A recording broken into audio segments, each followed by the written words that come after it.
The word religion, or shujo in Japanese, it can feel a little heavy, right? Sometimes it even sounds a bit suspicious. But what if the true, deeper meaning was hiding in plain sight, right inside the word itself? Let's go on a little journey to find out what it is. So, when you hear that word, what's the first thing that pops into your head? For a lot of us, it's probably rules, big buildings, or maybe specific organizations. But the real key to understanding it, well, it's actually buried in the word's history. So let's dive in. The English word we're talking about is, of course, religion. And if we look at where it came from, we find two huge clues that might just change the way you see the whole concept. Think of it like this. There are two different trails that experts have followed to find the word's origin. And what's really amazing is that both of these paths lead to the same powerful core truth. Okay, so here they are side by side. On one hand, you have re plus ligare, and on the other, re plus legere. Now, I know, it's Latin, but stick with me, because each one of these gives us an incredible perspective on what we're really talking about. Let's break down that first one, re-ligare. The root word here, ligare, means to bind or to connect. And get this, it's the exact same root as the word ligament. You know, that tough tissue that connects our bones? It's such a powerful physical way to think about this idea of connection.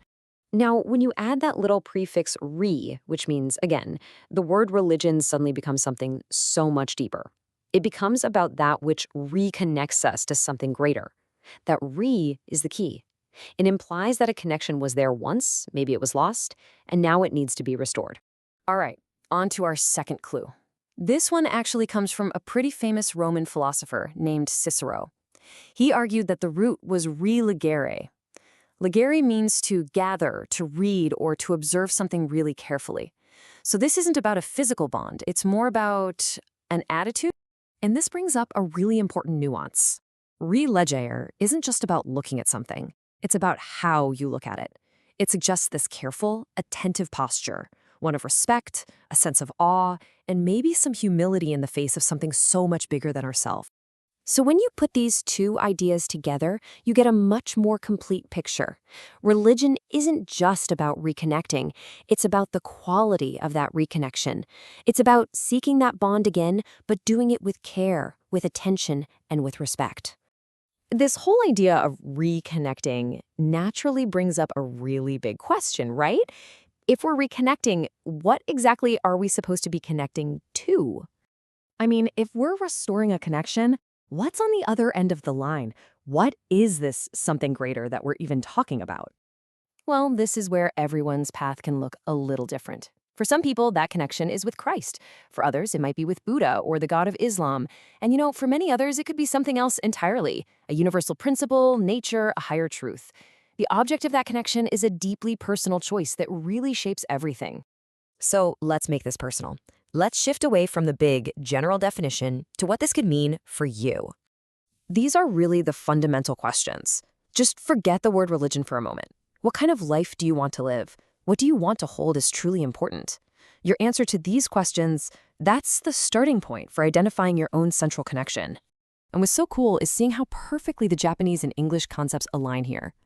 The word shukyo can be understood as the main teachings that you place at the center of your life. Combine that with the English origin story to reconnect with care, and you get this powerful, synthesized idea to consciously choose your connection and place it right at the center of your life.